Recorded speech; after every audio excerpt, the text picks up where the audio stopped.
Buenas tardes, muchas gracias por darme la oportunidad de estar otra vez aquí con ustedes. Les voy a presentar un caso clínico que está un poquito muy relacionado a lo que acabamos de ver.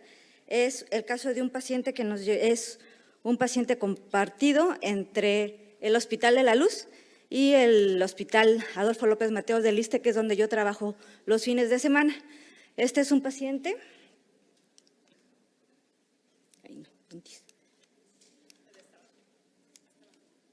Es un paciente del sexo masculino de 48 años de edad que es originario y residente de la Ciudad de México. Su ocupación es el de reparar computadoras y sus diagnósticos importantes es que él vive con VIH desde el 2022, en donde se le hizo el tratamiento. También al mismo tiempo le empezaron su tratamiento para su problema de base, y ese es su conteo celular y su carga viral, como ven ustedes. Él estaba con tratamiento profiláctico de trimmetoprim con sulfametoxazol y ya se le había diagnosticado una retinitis por CMR, entonces estaba con valganciclovir 400 miligramos cada 24 horas. Y en el 2015 le diagnosticaron una coroidopatía serosa central, por lo que le dieron un tratamiento focalizado con láser. Él acude a nuestro servicio el 6 de agosto del 2022, el primer ojo, nosotros lo operamos en el Hospital de la Luz, y él decía que tenía bajo visual desde hace una semana de evolución antes de que nosotros lo revisáramos, y que 12 horas después la baja visual también fue en el ojo derecho. Esta es su exploración cuando nosotros lo vimos. Lo importante de… Ay, perdónenme, ya me pasó un chorro.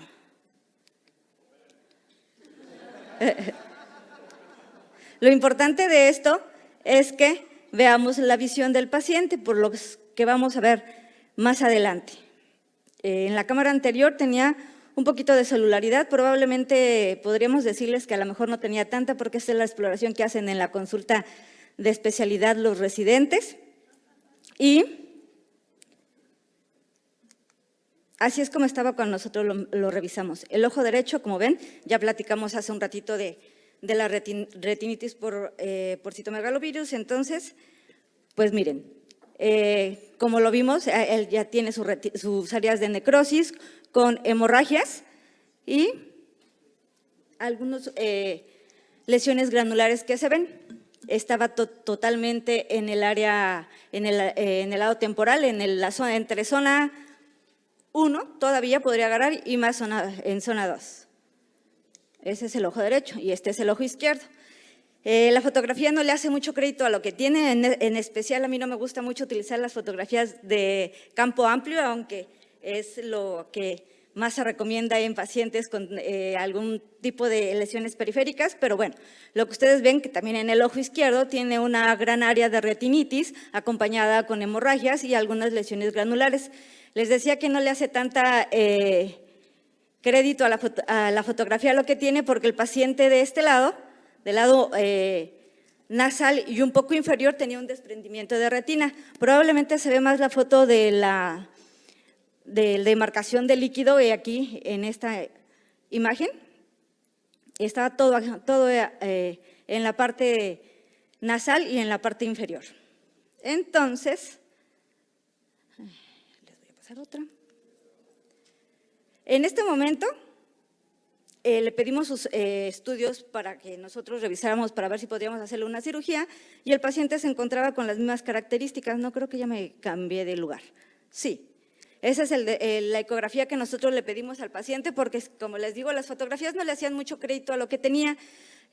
Probablemente cuando nos lo presentó el residente con solo fotografías, le dijimos, ay, no es cierto, y no tiene un desprendimiento de retina, no se ve, pero pues la ecografía es más que evidente de que sí tenía un desprendimiento de retina, ¿verdad?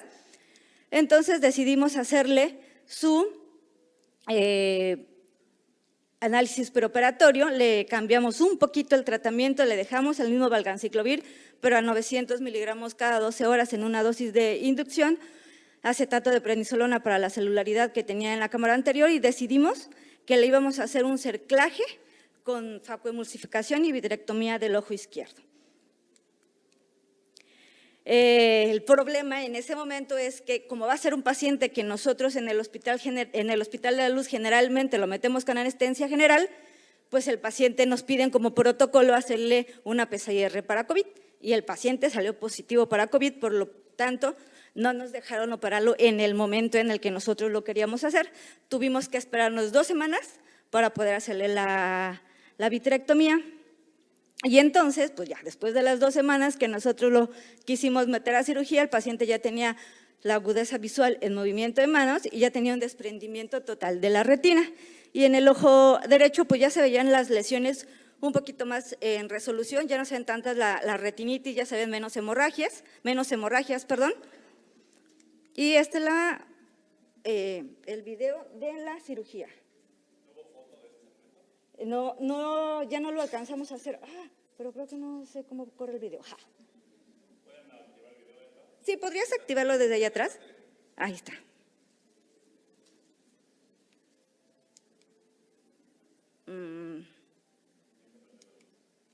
Ahí está. Ese es el video de la cirugía. Nosotros también decidimos poner el cerclaje. Primero ponemos el cerclaje, después hicimos la focoemulsificación. En este caso decidí que teníamos que hacerle la focoemulsificación porque quería rasurarle muy bien su base del vítreo para que no hubiera ningún problema. Les puse un poquito rápido el video de la cirugía porque en realidad no lo podía editar, era demasiado pesado para que lo editara cualquier plataforma y lo tuve que poner rápido. Entonces ahí estamos realizando la vitrectomía. Aquí se observan los agujeros que tenía el paciente. Como ya lo habíamos platicado con las doctoras anteriores, en las áreas de retinitis se pueden hacer lesiones tan grandotas o tan pequeñitas.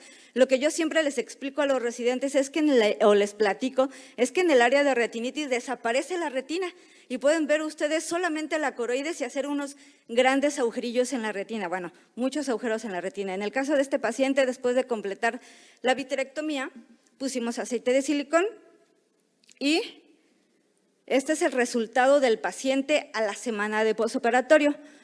Obviamente con un desprendimiento de retina total como lo tenía el paciente, ya la mejoría de la agudeza visual no fue como nosotros queríamos, tenía movimiento de manos, la presión intraocular estaba en 8 milímetros de mercurio en ese momento y pues ya cuando lo revisamos, el ojo derecho también tenía un desprendimiento de retina, pero en este caso no tenía involucro macular. Si se acuerdan, este paciente tenía también las lesiones en el área nasal y el líquido subretiniano estaba todo completamente inferior. Decidimos posicionarlo para que nos esperara un ratito y pudiéramos hacerle la cirugía lo más pronto posible. Sin embargo, pues el paciente no tenía ya dinero para hacer una cirugía, entonces lo trasladamos, era derechohabiente del ISSSTE y lo trasladamos al Hospital López Mateos, donde le hicimos su cirugía. Estas fotografías, a mí me gustan en especial más estas fotografías, las tomamos ahí y si ven ustedes aquí tiene el área muy importante de fibrosis, todavía tiene un poquito de hemorragias intrarretinianas y el líquido subretiniano a partir de aquí de la lesión, de hecho tenía un poquito aquí arriba, a partir de la lesión se iba hacia abajo y respetaba mucho. No llegaba ni siquiera a las arcadas vasculares. Desafortunadamente, cuando le hicimos la cirugía, ya en el momento de que entramos a la cirugía ya tenía líquido un poquito en la mácula, pero lo hicimos una semana después de lo que lo vimos, entonces él tiene un poquito mejor de resultado en cuanto a revisión. En este caso, decidí que le íbamos a hacer solamente cerclaje más vitrectomía, sin tocarle su cristalino, que era un cristalino transparente. Y este es el video de la cirugía. Ya primero ponemos el cerclaje. Una vez que nosotros hicimos el cerclaje, empezamos a hacer la vitrectomía y primero vamos como la vitrectomía central. Si ven, aquí tiene su desprendimiento de vidrio posterior. Nos dedicamos mucho en este caso a hacer lo más que se pudiera, o sea, limpiar perfectamente el vitrio que estuviera pegado a la lesión, que es lo que estamos haciendo en este momento, tratar de quitar todo lo que se pueda del vidrio que estaba en la lesión y con mucho cuidado, con la ayuda de mi becario de retina, le hicimos la indentación para poder rebajar lo más que se pudiera de la base del vitrio sin tocar el cristalino, que obviamente cuando nosotros estamos haciendo una cirugía de retina con un paciente fáquico es uno de los riesgos que tenemos. Después de señalar las lesiones con la diatermia, decidimos empezar a hacer el intercambio con el aire para aplicar después el el láser, pero miren cómo está aquí la retina desprendida. Les digo, tenía esta área grande de fibrosis y los agujeros que tenía aquí, los desgarros tan importantes que tenía en toda el área que tenía de la necrosis por la retinitis por el CMV. Ya después de que hicimos el intercambio, pues decidimos dejarle aceite de silicón. Se tiene mejor resultado en cuanto a la BRP y todo lo que puedan hacer los pacientes. Me voy a saltar un poquito el video porque nada más es el láser y el ponerle el líquido, el aceite de silicón. Y este es el resultado de nuestro paciente a la semana después de la cirugía. Se ve la retina perfectamente bien aplicada, se le ve el reflejo del aceite de silicón y el área de necrosis que ya está, bueno, cicatrizal totalmente. Y ese es nuestro paciente con los dos ojos. Lo importante de estos pacientes, como decía, es poder hacerles, o como nos habían dicho, hacerles la vitrectomía lo más pronto que se pueda. Si podemos nosotros evitar que haya un desprendimiento de retina, es lo mejor que podemos hacer. La verdad es que nosotros tenemos en pacientes con retinitis por CMV una incidencia muy bajita de desprendimiento de retina y en el caso de cuando los tenemos, lo más importante es operar lo más pronto posible. Tuvimos 2 escuelas en el momento que le poníamos o no le poníamos cerclaje. Actualmente decidimos ponerle cerclaje y aceite de silicón. Muchas gracias por su atención. Muchas gracias, Tere. ¿En retrospectiva hubieras hecho algo distinto? Yo creo que en lo retrospectivo probablemente no, lo hubiera hecho exactamente igual. El paciente la verdad es que estaba bastante bien del ojo contralateral. Lo que yo hubiera hecho era meterlo a la cirugía lo más pronto posible, pero el protocolo del Hospital de la Luz así es muy estricto en cuanto a PCR por COVID y no me permitió meterlo de ninguna manera. Muy bien.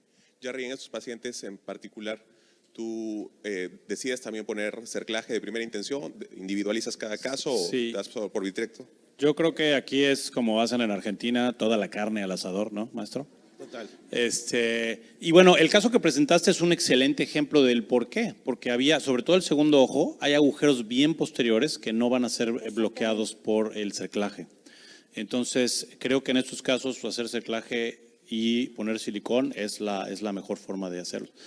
La verdad es que yo nunca he entrado a un caso así o sea, digamos, en la época en la que yo estuve en APEC, al servicio de uveitis de APEC, no llegaban pacientes así con cuadros floridos de CMV aguda, eran más bien pacientes que tenían la historia y entonces queda esta atrofia que eventualmente se rompe y hace los desprendimientos.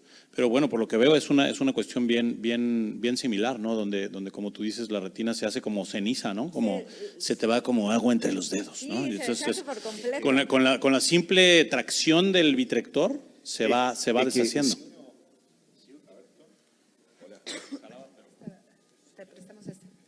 Hola, ahí está. ¿Cómo es sí.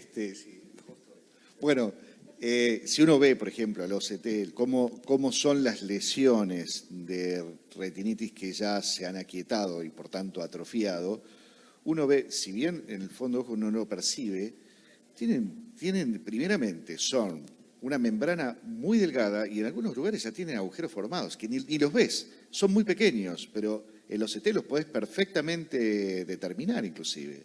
O sea que en realidad es muy difícil, digamos, por decirlo así, el material con el que tenés que trabajar. Ese es el tema, ¿no?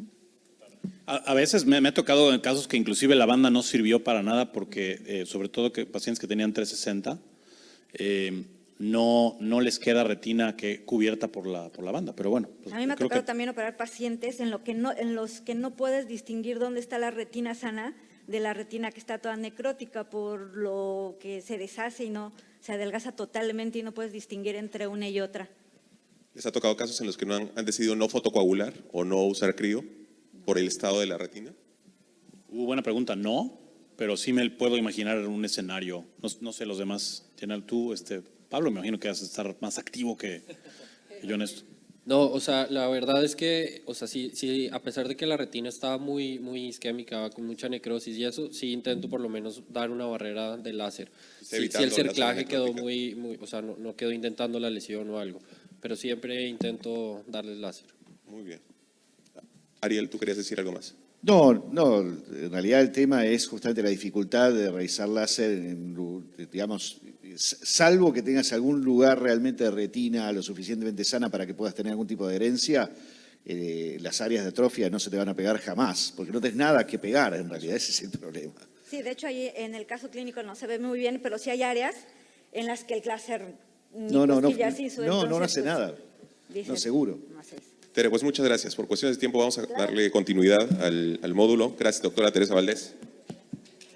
Y vamos a continuar con el doctor Bernardo Villanueva. Por favor, Bernardo, preséntanos tu caso.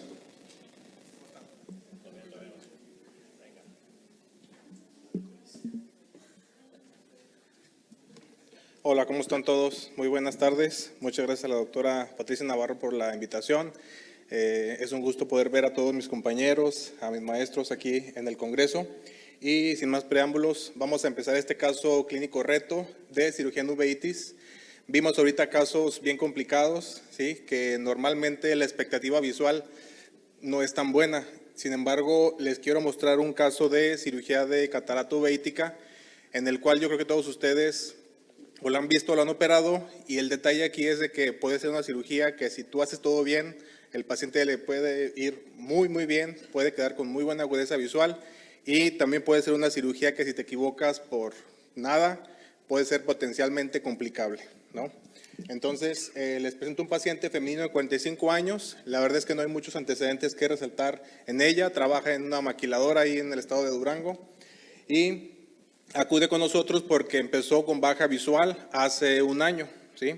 Esta paciente refería no haber tenido un factor desencadenante aparente y su inicio fue insidioso, ¿sí? Llevaba un año con esta baja visual y lo mandaron con nosotros. No sé si los que son y operan uveitis, ya cuando no hayan dónde para retina, ¿para dónde lo mandamos? A UVEA, ¿sí? Hay que lo operen en UVEA a ver qué le pueden hacer.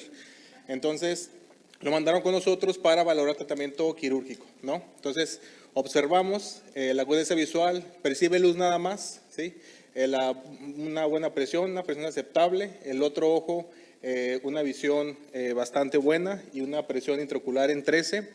Esta paciente ya había sido más que estudiada. Esta paciente ya llegó con todos sus laboratorios porque precisamente ya la ha visto también otro uveólogo. Entonces, ya me la dejaron de pechito para la cirugía. En su ultrasonido del ojo derecho está todo bien, en el ojo izquierdo todo perfecto.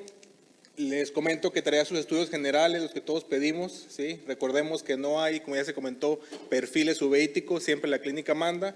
En este caso la paciente tenía estudios de más, les pongo los más importantes y que todos estaban negativos. Hasta ahorita tenemos una uveitis anterior idiopática, ¿sí? Entonces, ¿qué fue lo que hicimos? Cumplía a la perfección los criterios de Foster y Rashid, los cuales, en su ojito derecho hicimos la planeación. ¿Cómo hicimos la planeación? Bueno, una semana antes dejamos el meticortena 40 miligramos, ¿sí? A dosis reducción, y el Celestone Soluspan para ocular, dosis única, Prenefrin y un AINE tópico, ¿sí? Esto, ¿por qué lo dejamos así? Porque ya hace algunos años Bagrava hizo una comparación entre pacientes que se utilizan esteroides y no utilizan esteroides, y al parecer les va mejor cuando los preparamos con su esteroide. Entonces, sin más que comentar, previo a la cirugía, si le podemos dar play, por favor. Veo que hay muchos residentes y me da mucho gusto ver a residentes y becarios que se han interesado por las uveitis, las cuales yo creo que no se van a arrepentir si alguno de ustedes desea hacer el curso. Si podemos dar play, es un video, por favor. Entonces, aquí en esta parte estamos anotando cuáles son los pasos que estamos siguiendo. Ajá, estamos con unos problemitas técnicos. Regálenos unos segundos, por favor. Si no, traigo yo mi laptop y la podemos proyectar ahí también.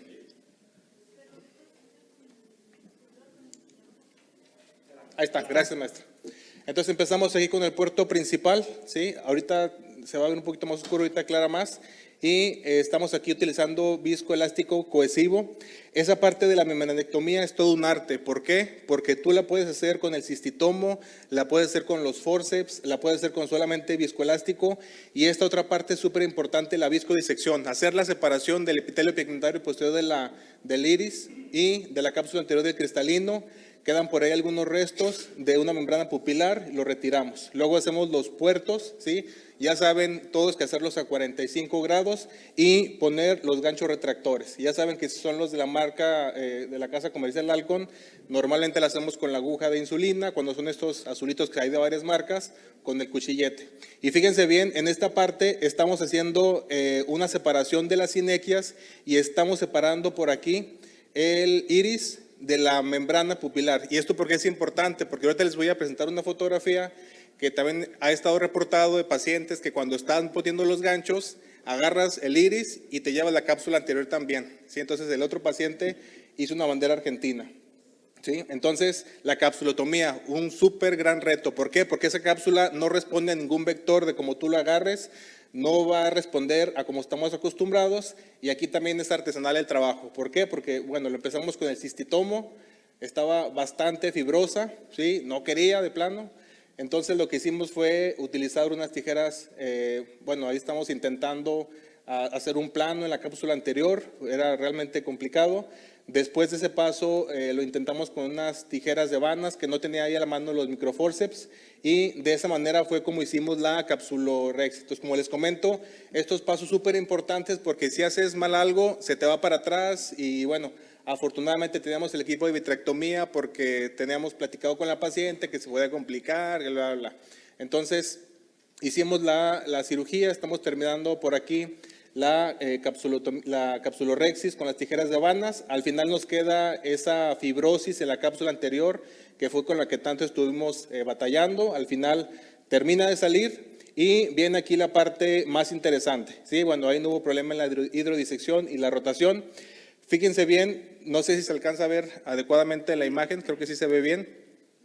Ahí estamos empezando, quise, pues tontamente yo, ¿no? Empezar a tratar de partirla, no se me hizo que estuviera muy dura. Al final me arrepentí porque estuve viendo unos datos de que estaba medio débil la zónula.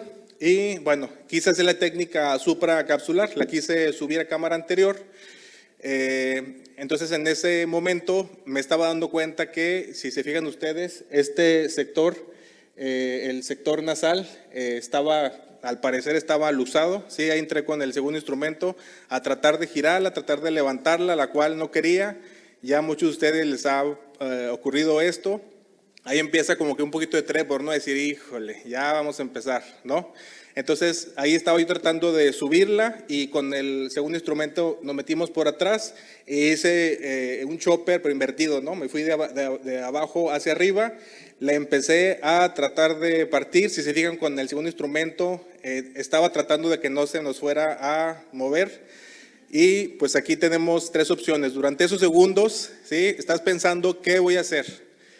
No sé si, exactamente, no me dejaron poner audio si no lo ponía, pero ahí yo estaba pensando, ¿qué voy a hacer? ¿Sí? ¿Por qué? Porque no sé si les ha tocado, sueltas, sales, y aunque le pongas visco, se colapsa y se va todo para atrás. ¿Qué hice? Seguí todo igual. ¿Por qué? Así como en la subitis la clínica manda, aquí en la cirugía de catarata en general, los parámetros, y conoces tu máquina, eso es lo que manda, ¿sí? A pesar de que se me hizo la cámara anterior muy amplia, a pesar de que estaba dejando de ver por ahí los restos, dije, es que me está funcionando bien el equipo de Facu, es que los restos no veo que se me hayan ido, ¿sí? Entonces por eso decidí seguir igual. La verdad sí me ha hecho un buen susto la paciente, pero si se fijan, ya en ese momento me regresó el alma. Si se fijan, ya empezamos ahí con un buen reflejo de fondo, y ahí ya victorioso empiezo a sacar el último cacho, ¿no? Entonces ya posteriormente, no le puse visco intencionalmente para ver si está roto, pues quiero ver si está roto o no. No estaba roto, estaba íntegra la cápsula, dejamos el viscoelástico, ya posteriormente formamos la cámara anterior, ¿sí? De lo demás no hay mucho que comentar. Hicimos, pusimos el lente intraocular, ahí estamos retirando los restos corticales. Por cuestiones de tiempo no vamos a continuar, porque lo demás ya fue de rutina. Nada más, ¿para qué podemos aprender sobre este tipo de casos? Bueno, a la semana la paciente estaba con una visión bastante aceptable de 20/70, 20/50, con una buena presión.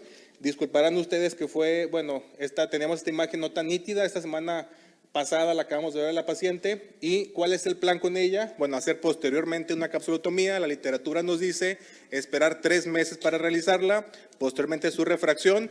Y esta paciente ya tenía aproximadamente 2 años y medio con azatioprina, con Dilmurán.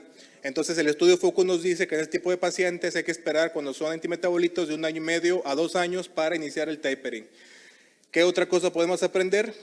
Bueno, que la catarata en uveitis puede ser muy común, hasta 50%, depende de muchos factores como el tipo de uveitis, ¿sí? La duración, la intensidad, y estas son las causas que no vamos a ahondar. Yo creo que a partir de la pandemia COVID y de la vacunación vamos a enfrentarnos a nuevos retos. Este paciente lo acabo de ver el viernes pasado, ¿sí? Niño de 7 años, se vacunó el 26 de septiembre, ¿sí? A los 2 días hizo una panuveitis bilateral granulomatosa, ¿sí? Entonces, a este niño todavía no sé qué le voy a hacer, lo estamos estudiando. Ya lo vio pediatría, tiene estudios de laboratorio de cualquiera que ustedes imaginan, y ahorita estamos con ese tipo de retos, ¿no? Hay que estar preparados para eso. Las expectativas son muy importantes, como les comentaba al principio. ¿Por qué? Porque, por ejemplo, este paciente, que es el que les comento, que metí los ganchos y se llevó la cápsula anterior, me hizo el signo de la bandera argentina, y ese paciente yo tenía muchas ganas de que sí quedara viendo bien, porque un señor joven, 45 años, camionero, se dedicaba a mover troncos ahí en la Sierra de Durango, y este paciente era el único sustento de su familia, ¿sí? Entonces le dije, ¿sabe qué? Pues no sé qué vaya a pasar durante la cirugía, puede ser que no vaya bien. Ustedes saben, y sin ánimos de agraviar a ultrasonografistas, el ultrasonido es una excelente herramienta, pero yo aprendí, o me enseñaron a aprender que el ultrasonido es como el pronóstico del clima, ¿no? Puede ser que te digan es esto, pero te llevas tu paraguas por si llega a llover, ¿no? Entonces, la técnica quirúrgica es bastante importante. Y bueno, por cuestiones de tiempo me gustaría hablarles sobre algunos temas recientes del edema macular cistoide, cuáles son los factores pronósticos más importantes y cuáles son los factores para agudeza visual, ¿sí? Los cuales van a ser estos. Y para terminar, como conclusión, bueno, siempre la catarata uveítica va a ser un reto quirúrgico, ¿no? Para cualquiera que opere aquí, es importante hacer una selección adecuada del paciente y tener una comunicación muy buena con ellos, ¿sí? El control preinflamatorio es muy necesario hacerlo, así como tener mucha paciencia transoperatoria, como ya platicamos, un error te puede costar muy caro, y un adecuado manejo de complicaciones. Muchas gracias. Gracias, Bernardo. Saliste airoso, pero el precio fue un par de coronarias. Sí, ¿verdad? sí, claro. Pati, en este caso, ¿cómo elegir el lente intraocular en esos pacientes? Bueno, 3 cosas que quiero comentar. La primera, la primera salía con FEM. No, para estas cápsulas, esto lo vemos el día a día de los pacientes con inflamación intraocular. El estar batallando, metiendo el quistitomo, porque es una aguja del 27, entonces es un calibre que no te corta prácticamente nada.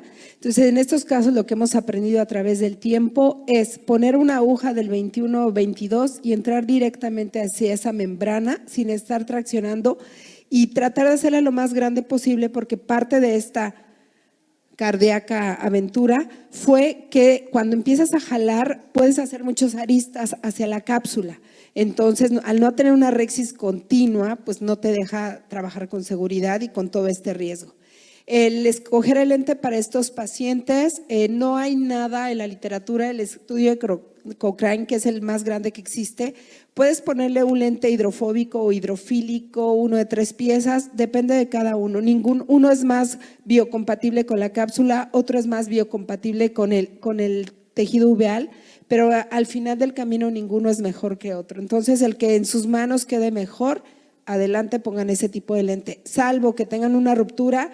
O a mí en lo particular en cirugías combinadas, a mí me gustan los lentes de 3 piezas, creo que mantienen más firme la bolsa y le dan mayor estabilidad, y yo es con el único lente que he visto menor opacidad de la cápsula posterior.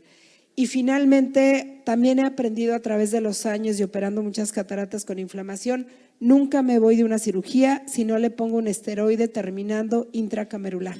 Ahora lo hago de rutina, puede ser dexametasona o puede ser triamcinolona, pero creo que eso al día siguiente me cambia el panorama del paciente y la inflamación es totalmente diferente. ¿Hubieras sujetado ese segmento de la cápsula con los mismos ganchos, o hubieras puesto un anillo de tensión, o te hubieras ido como lo No, hizo me Bernardo? seguía como iba él. Si veo ya que hay una inestabilidad posterior y hay una ruptura, le meto un deslizador de la cámara y con eso termino la faco como si nada. Ariel, ¿cómo preparas tú a estos pacientes que van a ser sometidos a cirugía de catarata y vas a tocar mucho el segmento anterior? A ver, primeramente uno siempre tiene que estar seguro de que el paciente esté realmente con su inflamación adecuadamente controlada. Y eso implica tener por lo menos la noción de que durante los previos 3 meses el paciente haya estado sin inflamación activa.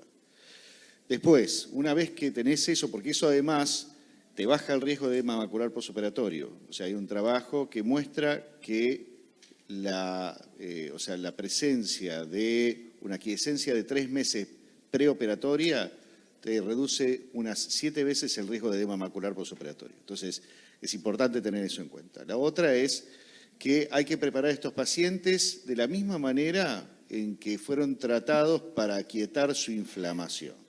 Entonces, si diste corticoides orales en su momento, tenés que volver a dar corticoides orales en alta dosis por lo menos entre 7 a 5 días antes de la cirugía. Y por supuesto, corticoides tópicos en alta frecuencia, cada hora, prednisolona acetato, desde también 5 a 7 días antes de la cirugía. Eso es fundamental. De hecho, el corticoide oral también demostró reducir el edema macular postoperatorio en estos pacientes tras la cirugía de catarata. Entonces, realmente la combinación es importante. Muy bien. Si no hay alguna otra... Sí, Virgilio. No, la otra cosa es, siempre hay que sostener la medicación inmunomoduladora con la que está el paciente. Si el paciente estaba con asatio, seguir con asatio como estaba este paciente, o lo mismo con cualquier otra medicación con la que esté. Eso no se corta por la cirugía, hay que sostenerlo. Creo que lo presentaste ahora tú también, ¿verdad? Muy bien, Virgilio, sí. Yo solamente un comentario de los ganchos de iris. Obviamente de aquí creo que soy el mayor, ¿no? Creo. Entonces, los ganchos de iris de Chris Haber eran 4 la cosa esta de plástico eran 4 y de repente fueron 5. ¿Por qué eran 4? Digo, ¿por qué son 5? Porque siempre o casi siempre uno sale volando. Entonces, por eso viene uno de refacción. Y yo les digo, cuando veo que ponen 5, digo, es como si a tu coche que tiene llanta de refacción dices, y quiero poner la llanta, o sea, necesito poner la llanta, ¿dónde la pongo? No, o sea, es de refacción y por eso está bien que pongas 4, porque yo veo los segmentólogos que ponen, si tuvieran 6, le ponen los 6, o sea, si vieran 10, le ponen 10 y le ponen al otro ojo, como dice Jerry. 4 ganchos es suficiente, si sobra uno, guárdenlo. Muy bien, pues muchas gracias, Bernardo, por tu presentación. Vamos a invitar al doctor Carlos Álvarez.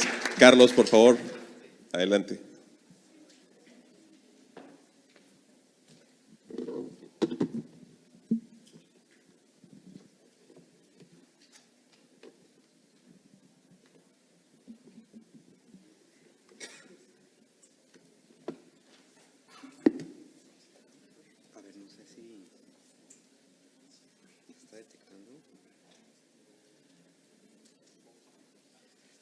Listo, buenas tardes a todos. Gracias por permitirme presentar este caso a Pati Navarro, por la oportunidad. Y yo les voy a hablar de un caso un poco diferente. Esta vez no es cirugía de glaucoma, es un caso de escleritis necrotizante y las sorpresas infecciosas. Tiene sus particularidades porque justamente me tocó en el año de pandemia, en donde teníamos recursos médicos limitados, entonces pues ahí es donde estuvieron los grandes retos. Estos son mis conflictos de intereses que no tienen nada que ver con el caso. Como antecedentes tenemos a una mujer de 76 años, originaria de Veracruz, que me fue referida por un segundo episodio de escleritis anterior difusa en el ojo derecho, que fue resuelto la primera vez con un antiinflamatorio no esteroide oral. Sin embargo, se le pidieron los estudios pertinentes para las escleritis. Ella era diabética en mal control, con glicemias de 250, incluso había tenido una parálisis facial. Y estas pruebas resultaron negativas para pruebas treponémicas negativas y un PPD negativo en Veracruz. Yo tenía la evidencia de esa prueba en mis manos, al igual que estudios para artritis reumatoide, vasculitis ANCA positivos. Igual con los antígenos proteínas A3 y milaperoxidasa negativos. Ella se sometió a su cirugía de catarata en el ojo derecho en noviembre de 2019 y en el ojo izquierdo hace 10 años. Y como antecedente muy importante había tenido cirugía de pterigión hace 12 años con betaterapia. Sus agudezas visuales, sin corrección 20/40, 20/25. Ahora les voy a mostrar la foto externa del ojo derecho, presiones intraoculares normales y un fondo con retinopatía diabética no proliferativa leve. Entonces, cuando me llega el 30 de diciembre de 2019, la escleritis estaba inactiva. Vean cómo la zona nasal tiene esa zona de cicatrización conjuntival, que con un cambio de pigmentación. En ese momento estaba muy sintomática, tenía problemas de superficie, no le habían quitado la sutura del puerto de la faco. Y se va a Veracruz la paciente, me habla.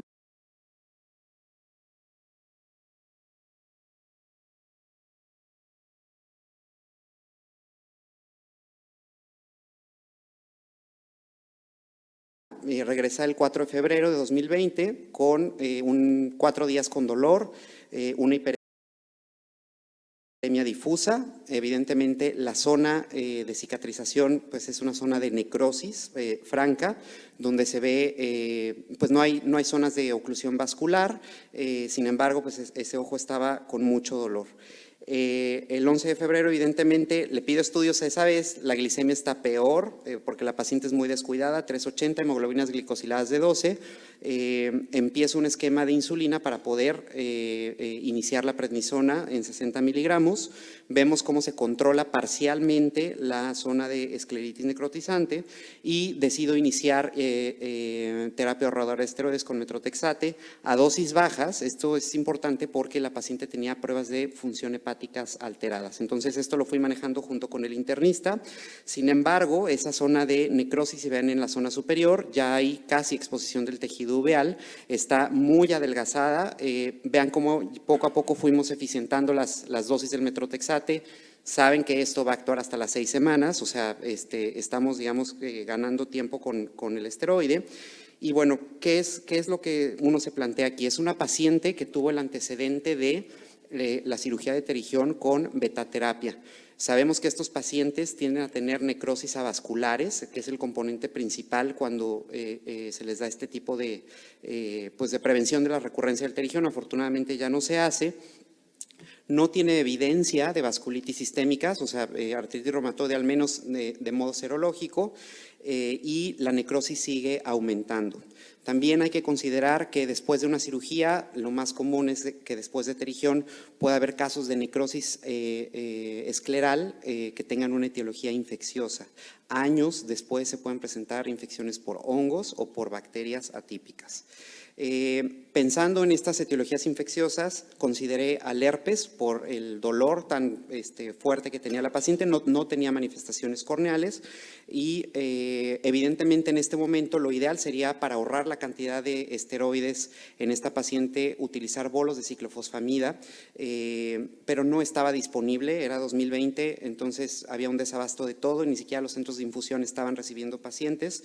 Entonces decidí junto con el internista pasarle 3 bolos de metilprednisolona y empezar un régimen de prueba terapéutica con valaciclovir a dosis de zóster de 1 gramo cada 8 horas con el antibiótico tópico.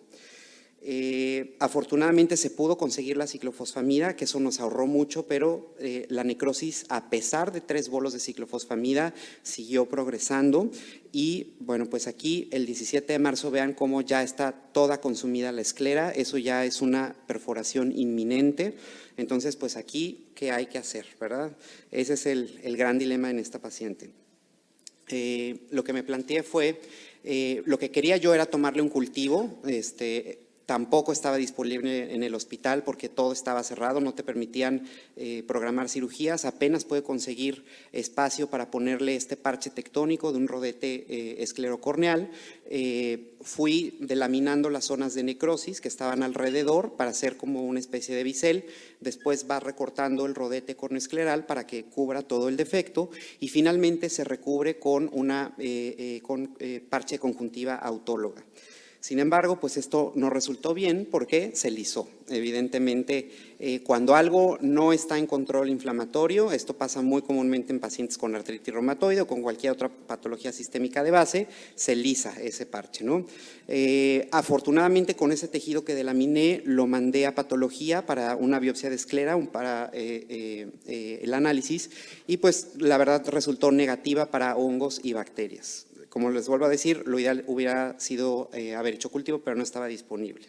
Entonces, ¿cuál es el siguiente paso en esta paciente? Bueno, pues como medidas desesperadas, hay casos reportados de que la necrosis escleral se detiene con el uso de tacrolimus tópico, que es una inmunosupresión muy local. Se intentó con esta paciente al 0.03%, no funcionó.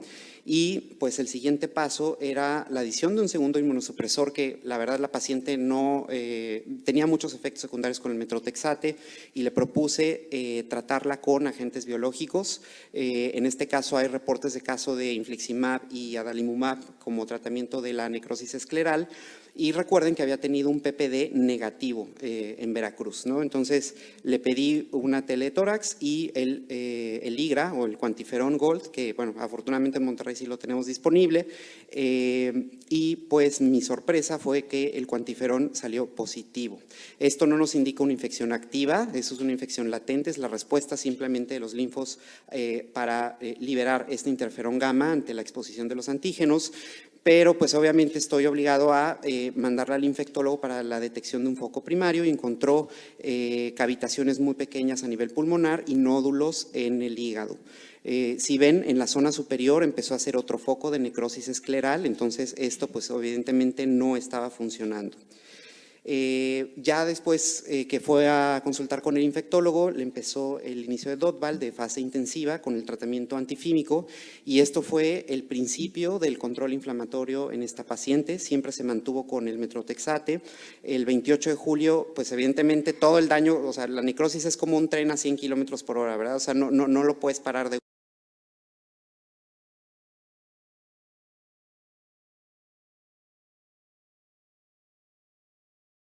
golpe, tienes que esperar a que hagan efecto tanto los agentes antiinfecciosos como los antiinflamatorios. Ya no tenía dolor, que ese es un biomarcador clínico importante. De las zonas de necrosis estaban inactivas, se mantenían dosis máximas de metrotexate. Esto es importante, hay que hacer eficiente el uso de los antimetabolitos con dosis adecuadas y se mantenía con esteroide tópico y deflazacort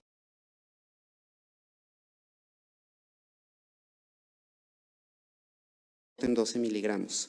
Para febrero de 2021, vean cómo ya desaparecieron todas esas zonas de necrosis, se ve un ojo más tranquilo, sin menos inflamación. Evidentemente quedó esa zona de esclera adelgazada, lo cual le causa pues un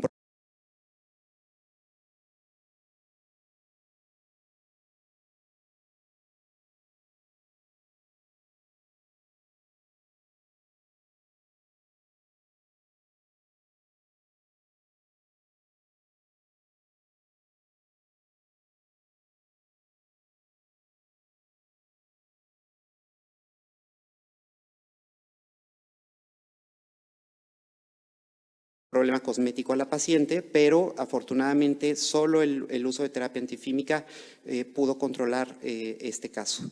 Eso es en febrero. Ahora, como sigue en descontrol de su diabetes porque no se pone bien la insulina, se descompensó su retinopatía diabética, está empezando a hacer un glaucoma neovascular y ya no sé qué voy a hacer para manejar eso. Entonces, esta es la actualización, la última actualización. Sí.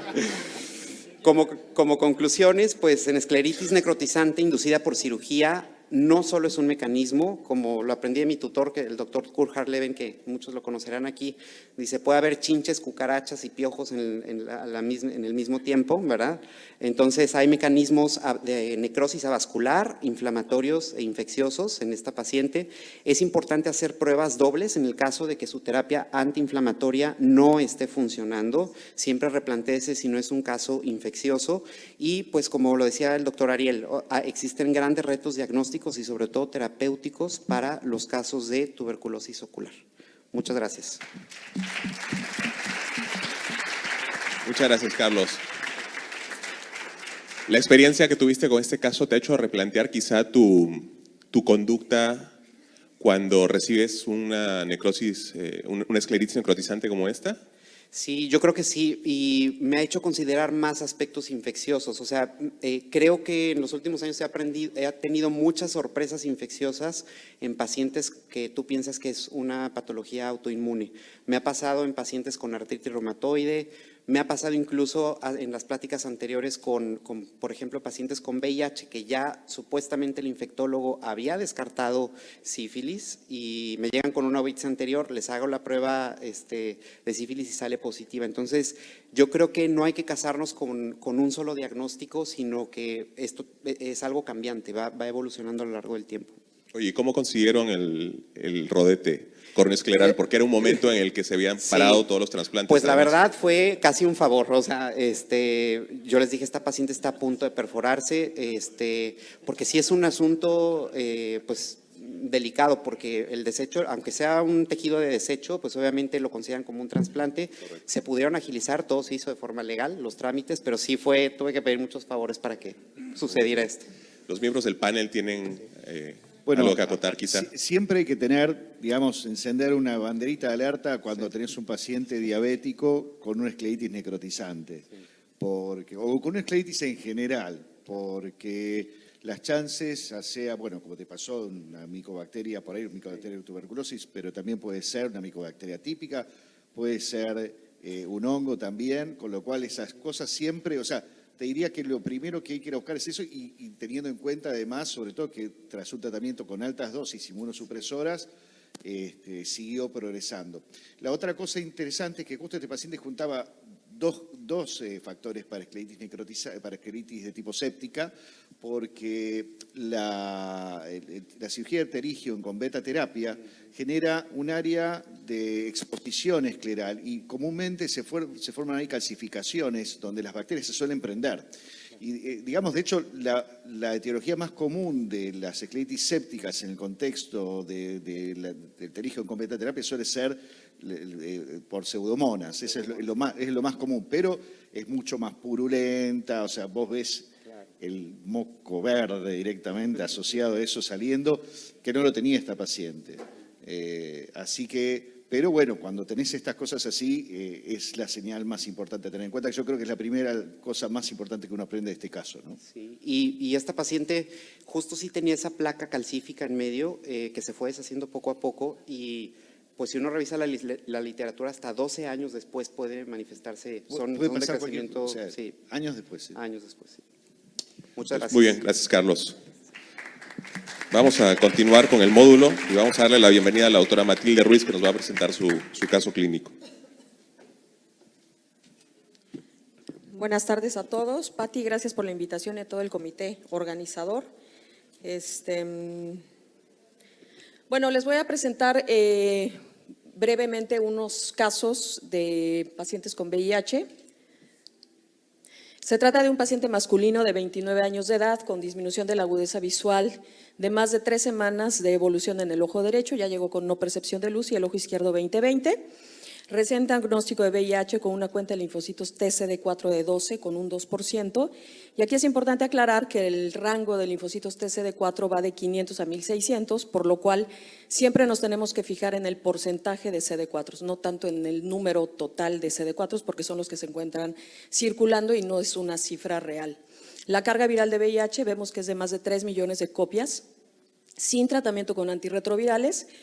Y esta es la imagen del ojo derecho, vemos que tiene cambios pigmentarios, no hay zonas de retinitis activas, tiene atrofia de nervio óptico, y en el ojo izquierdo no se ve ninguna zona de retinitis de ningún tipo, ¿no?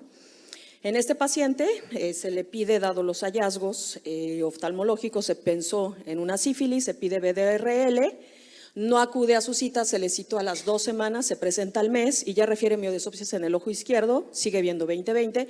Pero si ustedes ven la fotografía, ya tiene unas zonas de retinitis en la arcada temporal inferior.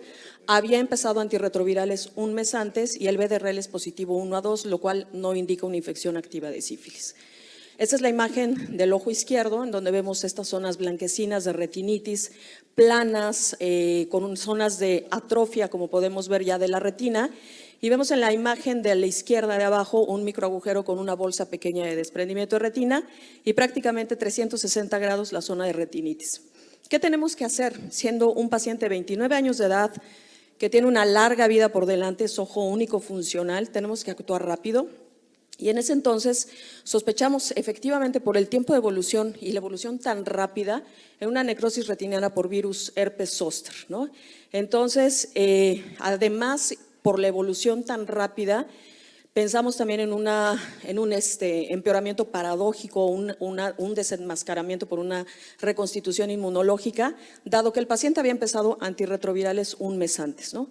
Tomamos en ese momento una muestra de humor acuoso para hacerle PCR, que en ese entonces en el CIENI se tenía a las 4 o 5 horas, y vemos que tenía un mes con antirretrovirales y tiene este paciente riesgo de encefalitis viral y muerte, por lo cual se necesita hospitalizar para un doble esquema antiviral intravenoso, como está descrito, para todos estos pacientes que tienen necrosis retiniana progresiva externa, ¿no? Con tratamiento extenso. Este es el resultado de la PCR en humor acuoso y salió positiva para zóster, por lo cual, además, una de las grandes desventajas que tenemos en México es que no hay Foscarnet, por lo cual el esquema antiviral fue con ganciclovir y aciclovir intravenoso, con una vitrectomía temprana usando aciclovir, ya habiendo corroborado que se trata de un herpes zóster, a una dilución de 40 microgramos por mililitro. Actualmente el aciclovir viene de 250 miligramos para uso intravenoso, del cual usamos 1.6 mililitros, que son 40 miligramos, y lo ponemos en el litro de la solución de la vitrectomía para que nos quede a esa dilución de 40 microgramos. El tratamiento de mantenimiento se va a seguir por lo menos más de 6 meses y hay que hacer una BH semanal en estos pacientes por el riesgo de pancitopenia tan severa. El manejo es multidisciplinario con infectólogos, neurólogos, nefrólogos, vigilando la función renal. Corroboramos que efectivamente en menos de un mes a este paciente le bajó la carga viral a 40,000 copias. De tener 3 millones de copias de VIH, en un mes le bajó a 40,000 copias de VIH con una elevación de la cuenta de linfocitos TCD4, por lo cual se corrobora una retinitis por reconstitución inmune con virus varicela zóster. Esta es la vitrectomía usando el aciclovir en la infusión, y aquí es importante aclarar que generalmente no se debe de usar una aspiración muy alta, dado que nos podemos traer la retina y provocar que se despegue si ya de por sí tiene líquido. Y bueno, prácticamente es ir muy despacio, tratando de no aspirar de manera brusca. Generalmente no se trata de levantar la hialoides porque se nos puede venir toda la retina. Y aquí vemos cómo estamos haciendo el intercambio. Sabemos que estos pacientes tienen pronóstico muy malo, ponemos silicón, ponemos láser, rodeando las zonas. En estos pacientes yo ya no hago retinopexia porque generalmente 360 grados la retina está completamente atrófica y afectada. Y siempre el riesgo de infección o de contagio o de picarnos pues es muy alto haciendo una retinopexia. Se pone láser, se pone silicón. Y una de las características, este es el primer día postoperatorio, tenemos las zonas de las huellas de láser en todo lo que es la retina temporal inferior, sigue con el aciclovir y con el valganciclovir y con el ganciclovir intravenoso, esto es a las 2 semanas. Y este paciente, bueno, se dio de alta 2 meses después porque hizo otro CIRI por Mycobacterium avium complex, entonces tuvo que seguir hospitalizado por una osteomielitis severa. Y bueno, este es a los 3 meses postoperado de vitrectomía con láser, y una de las características es que el herpes zóster todos los herpes son neurotróficos, entonces eventualmente van a provocar atrofia de nervio óptico, ¿no? Vemos a los 7 meses cómo empieza a ser un cordón subretiniano en el área macular, veía 20-200, es ojo único funcional y por lo menos se le pudo preservar un poco de visión a este paciente, ¿no? Entonces, aquí lo más importante es que corroboramos que por el inicio de antirretroviral, el paciente empeoró drásticamente al mes de evolución, ¿no? El siguiente caso es un paciente de 27 años de edad que, a diferencia de nuestro caso previo, tenía varios meses de evolución con baja de la agudeza visual en el ojo derecho, con percepción de luz, el ojo izquierdo desde hace 3 meses ya no percepción de luz. Y aquí uno tiene que sospechar que es diferente, es un citomegalovirus. La cuenta de CD4 es muy baja, carga viral de 49,000 de VIH y vemos cómo tiene todas estas lesiones. Es ojo único funcional izquierdo, tiene las zonas de retinitis. En la foto de abajo a la derecha vemos esa zona extensa de atrofia. Es un citomegalovirus. Este paciente había suspendido varias veces los antirretrovirales. Se hace la vitrectomía también al día siguiente de que se le vio, poniendo 50 microgramos de ganciclovir en la infusión El ganciclovir viene de 500 miligramos, se diluye en los 10 mililitros, se agarra 1 mililitro y ese mililitro se diluye en el litro de la infusión de la vitrectomía. Este paciente tenía desprendimiento de retina total. Vemos cómo se mueve toda la retina y tratamos de no aspirar y no jalar y lesionar las zonas de atrofia de la retina, como en esta imagen. Vemos esas islas de atrofia, la bolsa del desprendimiento de retina y, bueno, ponemos láser, ponemos silicón y terminamos la vitrectomía. Tampoco puse cerclaje en este paciente, hice una retinotomía en sector nasal, se drena el líquido subretiniano y a este paciente le puse crioterapia en ese entonces, ¿no? Vemos que usamos los guantes de nitrilo, siempre usar guante doble por el riesgo de que nos piquemos en estos pacientes. Y bueno, básicamente el manejo tiene que ser, no se mueve, multidisciplinario, ¿no? Ya se trabó. ¿Ya está abajo? Sí.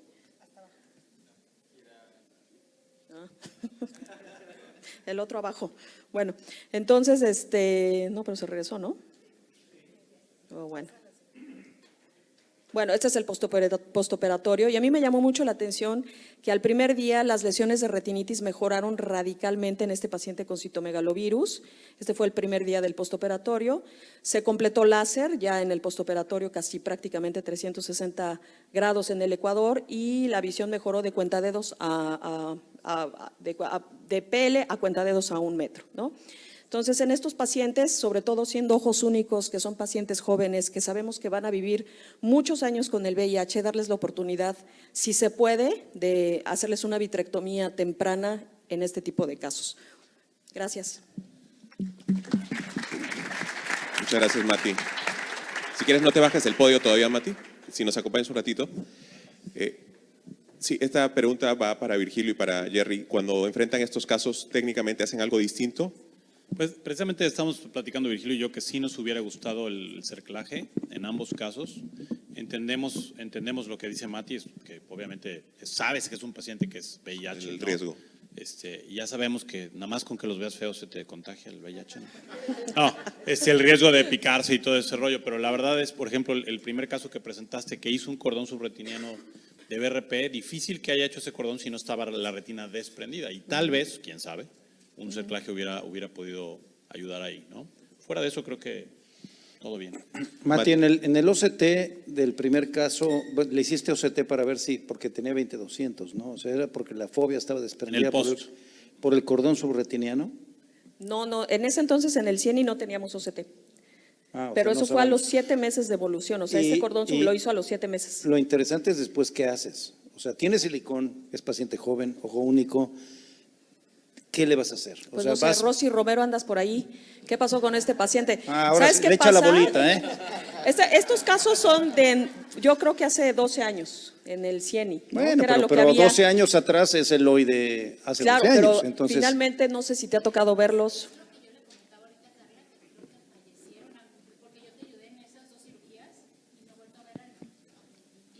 murió el paciente, ok. De verdad, el primero que estoy segura, este es el nombre, Sí, del yo primero creo que me acuerdo sí. perfecto Es muy porque probable, era cuando sí. empezaba a rotar. Y el de segundo ahí me también acuerdo. porque tenía genotipo con mutaciones Perfecto, de resistencia pero- a todo. No los he vuelto a ver. Entonces son pacientes que a veces conservarles la visión que tienen para el periodo de vida. Algunos van a tener una sobrevida alta, pero estos tenían muchas comorbilidades. No he sabido nada de ellos dos. Sí, y el segundo paciente yo creo que ya iba por su 7º esquema de antirretrovirales para VIH, o sea, eventualmente iba a ser resistente a ¿Les todo. quitan el silicón? ¿Se los recambian? Es que ese es Sí, el yo punto les exacto. llegaba a quitar, de los pacientes que yo operé con CMV en el CIENI, yo les quitaba silicón con el riesgo de DR y los volvía a meter. Es que, a ¿Pero lo voy a meter ver, solo si se desprendía? la Solo si se expectativa de desprendía. vida, hasta donde yo sé por ustedes, ha cambiado drásticamente desde que yo operaba a esos pacientes que Pati está diciendo que sí, está sintiendo.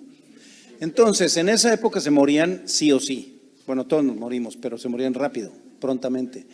Y estos pacientes ahora viven mucho más, entonces ahora Sí. ya es mucho más complejo decidir, le pongo silicón, ¿cuándo se lo voy a quitar? Tiene una membrana subretiniana, ¿cómo le voy a manejar? ¿No? Pues Para mí generalmente esa no es se la parte presentan con importante. estas membranas subretinianas, o sea, cuando llegan agudos, generalmente en la ceguera los hemos operado y les ponemos ganciclovir en la infusión, ¿no? No han hecho membranas subretinianas tan rápidamente. Y según yo, Pablo, creo que tú metiste uno que otro por ahí para retiro de silicón, ¿no? Y les ha ido bien, o sea, afortunadamente no se redesprende. Yo puedo agregar que he quitado varios silicón de ahora que Mati se fue y los tengo estables a la mayoría. Yo sí les quito silicón y les A mí se hacemos me hubieran cirugía de desprendido. catarata y están Exacto, entonces mi punto sería, ¿por qué silicón sí o sí? ¿No? O sea, yo entiendo nuestra mentalidad Sí. y ustedes aprendieron en parte por mí y por todo el mundo de amarration, exacto, de pues mejor ponle Amarration. silicón y ya, ¿no? O sea, con eso ya, Que ya pegue porque pega. le echo, como decía dice Hugo Quiroz, le pongo agua bendita y silicón que quede. Sí. Pero ¿por qué no poner gas? Cuando no hay ningún otro problema y por qué no poner banda. Antes nos daba terror poner banda porque nos íbamos a picar, pero te picas con la sutura de cualquier cosa. ¿Qué opinas del gas? Yo no soy antigas en pacientes con leí CMV. bastante de esto porque me tocó presentarlo para el Mundial, defender silicón que es lo que Contra yo gas. hago. Y la verdad aquí la fisiopatología es muy diferente, no es solamente un agujero que tú puedas rodear con láser, sino son Claro, múltiples. son múltiples. Entonces son zonas que falta tejido y a veces no tienes cómo hacer una adherencia porque no tienes ni siquiera dónde poner láser. Esa es una. Y dos, a veces tienes membranas, que es un estudio microscópico, entre las zonas atróficas y las zonas sanas. Entonces, ahí si quitas, a veces, si jalas eso, haces desgarros gigantes. Y yo, que me encanta poner cerclajes, dejé de hacerlo, lo he hecho en muy pocos pacientes, porque la fisiopatología también es muy diferente. La mayoría de estas lesiones son confluentes, están en polo posterior y creo que no hacemos gran cambio poniendo el cerclaje escleral. Ok. Mati, pues muchas gracias. Gracias. Vamos a continuar con el módulo. Gracias, Mati. Vamos a invitar al doctor Juan Manuel Jiménez para que nos presente su caso clínico. Por favor, doctor Juan Manuel Jiménez.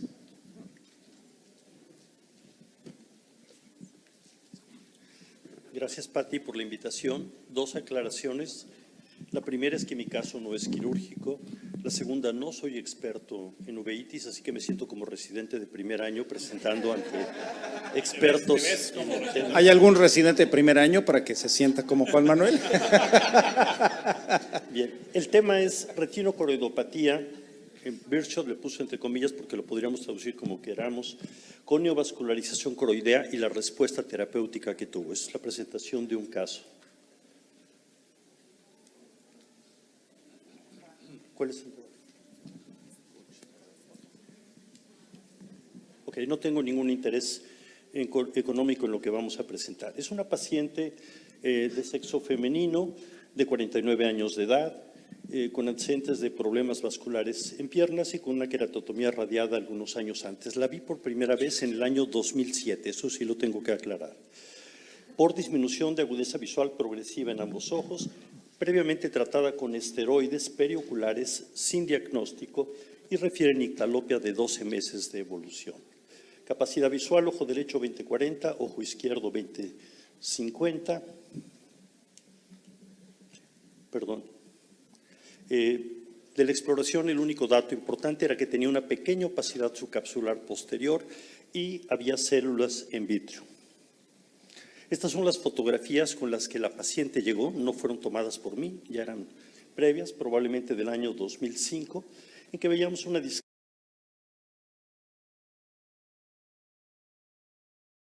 discreta palidez en el sector temporal de las papilas, los vasos ligeramente disminuidos en calibre y veíamos muchas lesiones de color cremoso naranja en el polo posterior de bordes mal definidos y en el ojo izquierdo una de las lesiones se acercaba al área central de la mácula. Entonces, la impresión diagnóstica fue una alteración en ambos ojos, antecedente de miopía, una coroiditis de etiología a precisar, tenía un poco de catarata y antecedente de la queratotomía radiada. Esta es la angiografía con la que la paciente llegó, probablemente del año 2005, incluso les tomaban fotos a color en aquel tiempo. La presento porque tiene importancia para la evolución de la paciente. Entonces encontramos un tránsito de colorante normal, aparentemente los vasos en el polo posterior en fases tempranas son normales, pero en etapas más avanzadas hay una hiperfluorescencia que proviene de coroides y algunos datos de vasculitis periférica. Los dos ojos presentaban cambios semejantes y en el ojo izquierdo un ligero aumento de la fluorescencia en la mácula, pero que no coincidía con edema macular ni datos sugestivos de neovascularización coroidea. Este OCT también lo traía la paciente, quién sabe de qué época era, todavía muchos años previo a que yo la revisara, y se observaba algunas pequeñas lesiones hiporreflécticas de aspecto quístico en el área central. Este es el OCT que yo ya le hice, la primera vez que yo la valoré, y aquí sí observamos un adelgazamiento de la zona central de la mácula, 185 micras en el ojo derecho, 170 micras en el ojo izquierdo. Lo interesante viene cuando le hacemos un electroretinograma. El electroretinograma fotópico de conos severamente anormal, apenas registrable. Flicker, buena frecuencia de fusión, pero disminución de la amplitud. Electroretinograma escotópico, flecha roja, plano, no tenemos respuesta de bastones. Electroretinograma mesópico de tipo negativo, tenemos una onda A, pero no hay onda B. Entonces, esto significa, esa es la isodifásica, que se queda por debajo de la onda B, y esto se llama electroretinograma de tipo negativo. Mostrándoles lo que es un electroretinograma normal, arriba ven la isodifásica y cómo la onda B tiene que sobrepasar a la isodifásica. Entonces, ¿qué enfermedades nos pueden producir esto? Bueno, las oclusiones vasculares, las cegueras nocturnas estacionarias y algunas enfermedades inflamatorias. Potenciales oscilatorios severamente anormales. Normalmente debemos tener 4 potenciales oscilatorios, tampoco existían. Entonces, esto nos está hablando de que existe una alteración importante para bastones con negatividad de la respuesta en el electroretinograma. Campo visual con disminución de la sensibilidad en el área central. Entonces, teníamos que hacer diagnóstico diferencial con todas las enfermedades que tenemos ahí y pensamos con el electroretinograma más el cuadro clínico que probablemente se trataba de un Birdshot. Entonces, se hicieron algunas pruebas de laboratorio, salieron todas normales, se solicita HLA 29 y sale positivo. Entonces, todos estos datos son altamente sugestivos de que la paciente tiene una retinocoroidopatía de Birdshot. Esta paciente se pierde por varios años, no la volvemos a ver en años, y cuando regresa refiere que recibió esteroides, ciclosporina, acetoprina y ya tiene alteraciones hepáticas y dice, no quiero volver a recibir ninguno de los medicamentos que me dieron, no mejoré, empeoré y ahora tengo alteraciones que antes no tenía. Entonces, refiere visión borrosa, sobredeslumbramiento y persiste la nictalopia. Estas son las fotografías que se toman en el año 2013 cuando la paciente regresa. Y si se fijan, se ve un poquito más borroso, la catarata aumentó, los vasos de retina más delgados y observamos un discreto envainamiento, sobre todo en las venas inferiores. Abajo vemos las fotografías previas, probablemente del año 2005, y arriba las fotografías del año 2013. La agudeza visual bajó a 20/70 en el ojo derecho, 20/80 en el ojo izquierdo. Esta es la angiografía que se hizo en esa época, en el 2013, y vemos un poco más de alteraciones vasculares en retina, ya no nada más las alteraciones de coroides. Vemos algunos datos que podrían sugerir vasculitis, hay cierta hiperfluorescencia vascular.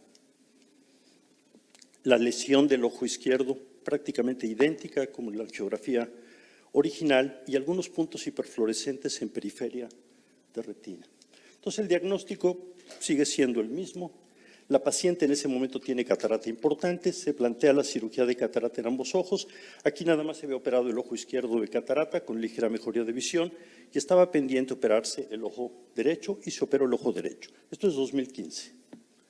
La paciente regresa 4 años después, 2019, con baja de agudeza visual en el ojo izquierdo. Ahora el ojo izquierdo ve 20/150. Todo lo demás prácticamente sin cambios importantes. Entonces, se efectuó un OCT, encontramos una mácula muy deformada al efectuar el OCT, pero ya la conocíamos que estaba deformada desde un principio. Y hacemos un angio-CT y vemos en el ojo derecho capilares anormales en el plexo vascular profundo alrededor de la zona foveal vascular. La flecha amarilla nos muestra una zona de atrofia y esa zona de atrofia no tiene hiperreflectividad. Esto implica que también la corio capilaris está atrófica, no solo el epitelio pigmentado de retina, y tenemos 151 micras de grosor central.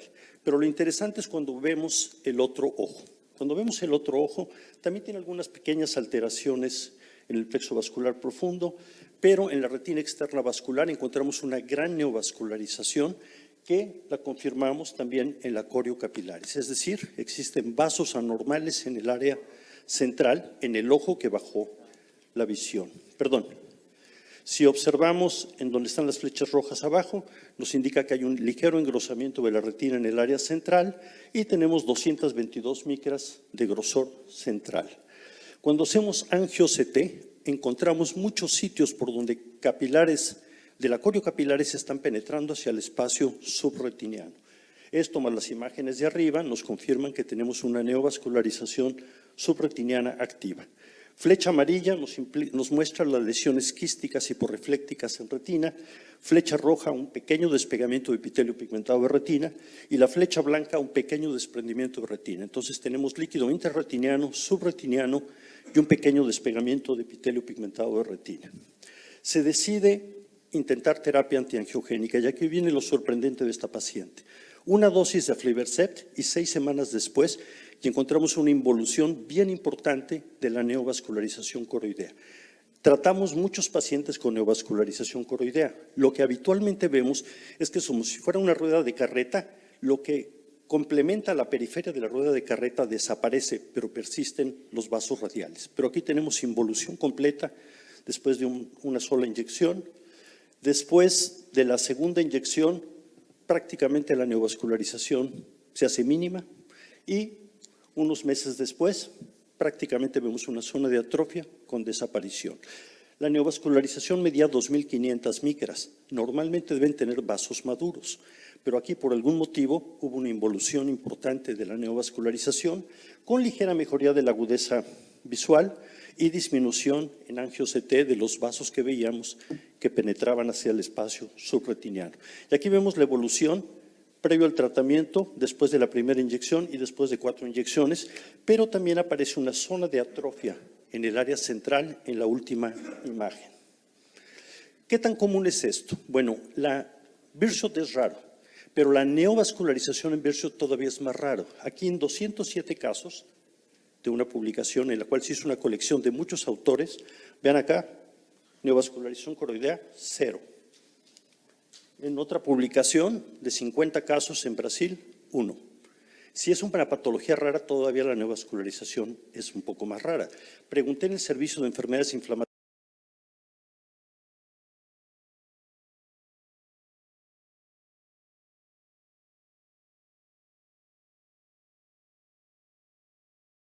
que quienes tenían pacientes con este problema que los hubieran tratado con antiangiogénicos y no apareció ningún otro caso.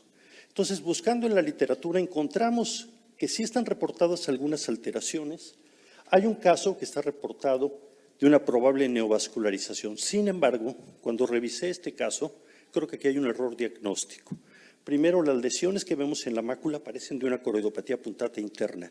Las lesiones son bien en sacabocado, son profundas y el cuadro angiográfico no sugiere un Birdshot, sugiere una puntata interna. Pero el título del trabajo es cualquier enfermedad inflamatoria. Entonces, cuando le pusieron el apellido de Birdshot, yo creo que se equivocaron. No reportan HLA ni reportan electroretinograma. ¿Qué sucede aquí? Esto es algo bien interesante. Este artículo dice retinocoridopatía de Birdshot, un pájaro de muchas plumas. Realmente es una patología compleja. Se habla de un factor inmunológico importante, una activación de HLA, un efecto citotóxico finalmente que va a dañar la retina, pero que en algunos casos puede producir una neovascularización coroidea. Y aquí vean, esto no era el objetivo de la presentación, pero vean cómo cambian las lesiones con el tiempo. 17 años de evolución y vean cómo fueron cambiando las lesiones blanquecinas del polo posterior hasta que desarrolló una neovascularización coroidea. En resumen, paciente que se confirma que tiene datos de un Birdshot con un seguimiento de más de 15 años, que desarrolla una neovascularización coroidea con involución de los vasos con terapia antiangiogénica, una lesión de 2.500 micras y que sugeriría varias cosas. Uno, que no tuvo vasos maduros y por eso involucionó. 2, que tenga una alta expresión de VEGF y la respuesta sea formidable cuando uno utiliza un anti-VEGF en un paciente de este tipo. No hay muchos casos publicados de esto y por eso es un caso que presento a discusión. Gracias. Muchas gracias, doctor Jiménez. Este caso complementa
Complementa perfectamente lo que habíamos discutido en el primer módulo cuando hablamos de membranas neovasculares inflamatorias.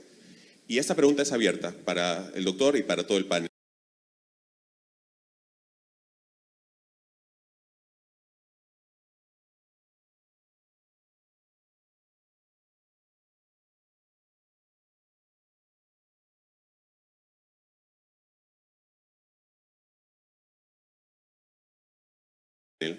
Considerando que Beershot no es la primera causa de coroiditis que produzca membranas neovasculares coroideas inflamatorias, que seguramente era una paciente miope, porque las pacientes con Beershot suelen ser mujeres miopes, operada de keratotomía radiada además, y considerando la respuesta tan positiva que tuvo, ¿cómo discriminar si no se trataba de una membrana neovascular miópica quizá, en este caso?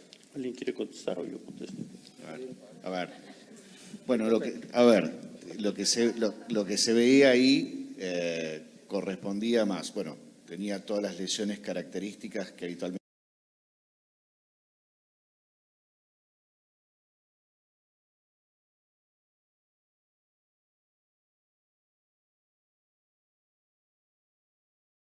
corresponden a un Beershot spot, a los Beershot spot de la corioretinopatía perdigonada.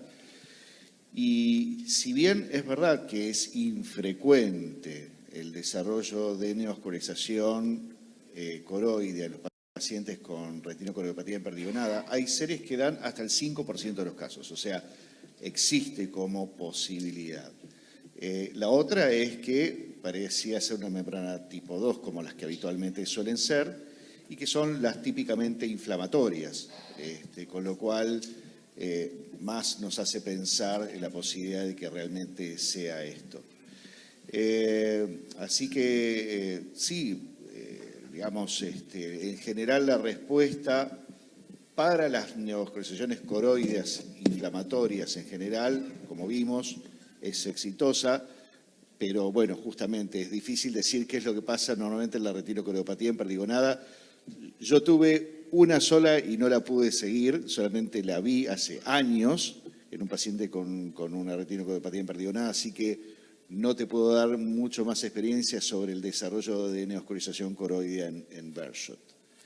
Así que realmente es infrecuente, pero que existe y está la posibilidad. La otra cuestión interesante, bueno, habitualmente este tipo de patologías va yendo a lo que es el Beershot en sí, porque habitualmente las lesiones de Beershot spots que nosotros vemos, que las consideramos como una característica digamos típica de la enfermedad, hoy en día se consideran tardías. En realidad no se hablan de que realmente sean las lesiones de coroiditis en sí, sino más bien áreas de depigmentación que se generan como consecuencia del proceso inflamatorio. Habitualmente el Beershot empezaría más como una vasculitis retinal, sin visualización de los Beershot spots, pero sí en la indocianinografía con la presencia de hypocyanescent dark dots, o sea, de puntos oscuros hipocyanescentes, y que posteriormente terminarían dando este tipo de lesiones. Y un dato importante, está descrito en las membranas neovasculares asociadas a inflamación el signo de la esponja. En los pacientes con coroiditis, a diferencia de los miopes, que son también tipo 2, membranas neovasculares tipo 2, vemos cómo la coroides cambia a través del tiempo con esas membranas, a diferencia de los pacientes miopes que la coroides se queda de forma muy estable durante toda la evolución de la membrana. Entonces también esos son datos que nos pueden orientar hacia pensar que es más inflamatorio que miópico. Sí, rara vez una membrana por miopía crece tanto, rara vez involuciona así y frecuentemente deja una mancha de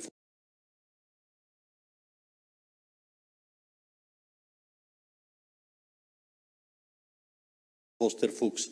Tampoco tiene atrofia peripapilar ni cambios coroideos que sugieran que sea por miopía. Entonces, yo estoy de acuerdo que esto tiene más características de una neovascularización inflamatoria que una secundaria a miopía. No tenemos el dato de cuánto tenía de miopía antes de que le hicieran keratotomía radiada. Por eso tu pregunta es buena. No, y de hecho, bueno, justamente lo que contaba Pati recién, o sea, estamos frente a una coroiditis crónica, y una coroiditis crónica es estímulo para el desarrollo de neovascularización coroidea, y aparece en todas esas. desde la enfermedad de Burkitt-Guiarada, la coroiditis multifocal, companoveitis. Bueno, el PIC en realidad es una forma más reactiva, pero también tiene cuadros que son recurrentes y que llevan también al desarrollo de neovascularización. Es decir, la persistencia del proceso inflamatorio a nivel de la coroides es un estímulo para el desarrollo de la neovascularización coroidea. Algo que se discutía también temprano en la mañana es, en estos casos, tratamiento antiangiogénico, eso no cabe duda, pero también lo tratan la inflamación. Es que hay que tratarla, O sea, perdón. ¿Cómo es? A ver, está sufriendo un adelgazamiento coroideo progresivo, producto justamente de no recibir el tratamiento que necesita. Y la otra cosa que está sucediendo, pero eso ya es más difícil también de frenar, y bueno, revertir es imposible, pero de frenar es el daño que sufren los fotorreceptores progresivos en esta enfermedad. Esta enfermedad, además, entre otras cosas, produce cambios en los el plexo profundo de la retina.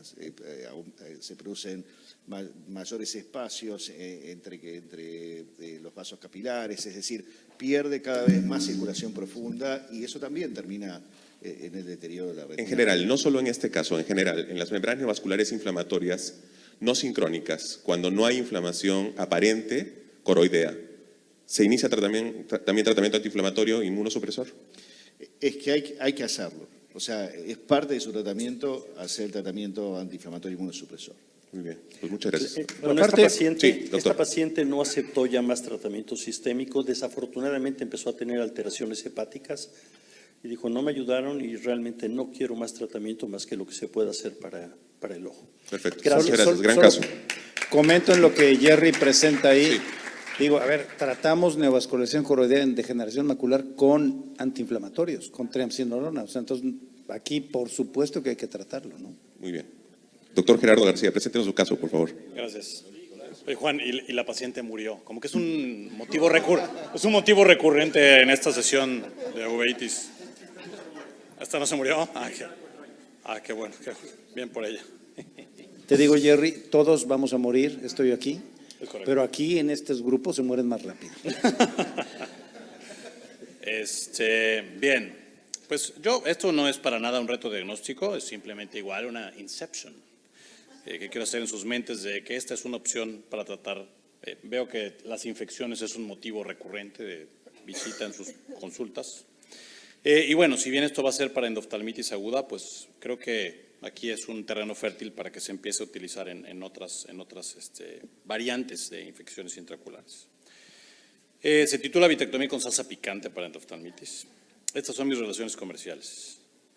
Entonces, esta fue una paciente que tuvo un trauma penetrante, femenina de 34 años, trauma penetrante con tijeras. Esto ocurrió en enero de 2021. Podemos observar que aquí se observa la herida, hay cierto grado de hipopión. Esta es la tinción con fluoresceína que se resalta el trayecto de la herida y esta es la ecografía en la que se muestran membranas compatibles con endoftalmitis. Pero bueno, esto fue el momento de que se presentó con nosotros. Al momento que le ocurrió, se picó con la tijera, ¿no? La ve un optometrista y le dice, ¿sabe qué? Póngase esta pomadita, un parche y en 3 días va a estar curada. Se presenta 5 días después con la endoftalmitis, tiene la laceración corneal sellada con iris, ruptura capsular y endoftalmitis. Y entonces aquí el tratamiento por agudeza visual y por el cuadro, pues obviamente era entrar a quirófano, había que cerrar la herida, había que quitar el material cristalino porque había una ruptura de la cápsula y hacer vitrectomía con infusión de yodo povidona al 0.025%, que es lo que hemos estado haciendo últimamente para tratar a estos pacientes. Sé que Virgilio lo ha hecho, no sé si Juan, por ahí que estabas, también lo haya hecho. Pablo, no sé, también, perfecto. Pero bueno, es una idea que no ha todavía agarrado así como mucha fuerza, entonces vengo a convencerlos. Así, como vendedor de Amway, ¿no? Esto no es una pirámide. Entonces, ¿qué hay de esta infusión de yodo povidona al 0.025%? ¿Por qué? Número 1, es súper barato y lo tiene todo el mundo, lo tiene la farmacia de aquí, el Chedraui, o sea, está en todos lados. No se conocen resistencias de ningún tipo de microorganismo a la yodo povidona. Cubre microorganismos que no son bacterias. La puedes utilizar a una infusión, a una concentración constante durante el procedimiento. Ya Mati habló sobre la infusión de aciclovir, ganciclovir. Lo padre de hacerlo durante la vitrectomía es que tienes una infusión constante de la sustancia, ¿no? Y esta concentración al 0.025%, si les puede parecer algo como súper diluido, pero se ha demostrado que es segura y efectiva en estudios preclínicos. Esta idea no es nueva, se ha utilizado, estos son modelos animales donde se utilizó como, modelos de endoftalmitis donde se utilizó como tratamiento, y ahí es donde se afinó, digamos, la concentración para ser utilizada de forma intravítrea. Realmente el artículo que a mí me abrió los ojos a esta situación fue este artículo publicado en 2015 en Retina, donde utilizaron en casos de endoftalmitis esta vitrectomía utilizando el 0.025% del iodopovidona. Este artículo se divide en dos partes. La primera parte fue un estudio in vitro, donde valoraron la actividad bactericida de esta concentración en solución salina balanceada 15 segundos después de la exposición. Y después lo hicieron en 4 pacientes con endoftalmitis. Los 4 tuvieron un desenlace favorable y no hubo efectos adversos atribuibles a la iodopovidona. Este mismo grupo reporta 4 años después 9 ojos adicionales utilizando esta técnica. Este es un esquema que ellos tienen en su artículo, y aquí lo que pretenden hacer es, ¿cuáles son las concentraciones que son efectivas? ¿No? Pues obviamente son desde muy bajas hacia arriba, pero también cuáles son las concentraciones seguras para la retina, y aquí menos al 0.027% en este estudio y menor o igual a 0.05%. En otros esquemas, en un modelo de conejos, entre el 0.013 y el 0.027%, y entonces de ahí, digamos, como que dedujeron, ¿sabes qué? La que parece que es suficientemente efectiva y no tan tóxica, 0.025%. Ahora, ¿es efectiva esta concentración? Pues es una dosis casi homeopática de iodopovidona, ¿no? ¿Qué onda aquí? Para entender por qué sí es efectiva, tenemos que entender cómo funciona la iodopovidona. Y es que la povidona es una molécula transportadora de yodo libre. Y es el yodo libre lo que va a hacer el efecto antiséptico. Y ese yodo en la iodopovidona tiene una curva de disociación como la pueden ver aquí, donde cuando tienes una concentración muy alta, en esta gráfica la más alta es del 5%, y ven cómo este es un artículo del 86, ¿no? O sea, este artículo es más viejo que una buena parte de la gente del auditorio. Entonces vemos como una concentración muy alta, la concentración de yodo libre es de hecho menos de 5 partes por millón, pero obviamente hay mucho reservorio porque pues está concentrado ahí. A medida que vas haciendo una dilución mayor, y el pico es el 0.1%, que es la mayor cantidad de yodo libre, y después a medida que lo vas diluyendo más, pues ahora sí ya no tiene suficiente yodo porque ya está demasiado diluido.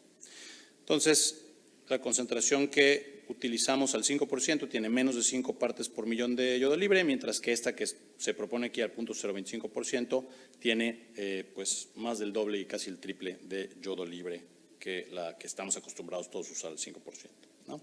Y este fue un estudio que se hizo en 1982, donde a distintas concentraciones se demuestra cuánto tiempo tarda en eliminar las bacterias, y si se dan cuenta, en las concentraciones del 2.5 para arriba se tarda pues 1 minuto o más de 1 minuto, mientras que las concentraciones al 0.025% a los 15 segundos ya no hay bacterias. Obviamente cuando esto se vuelve más diluido, pues empiezan a aparecer porque ya hay muy baja concentración de yodo.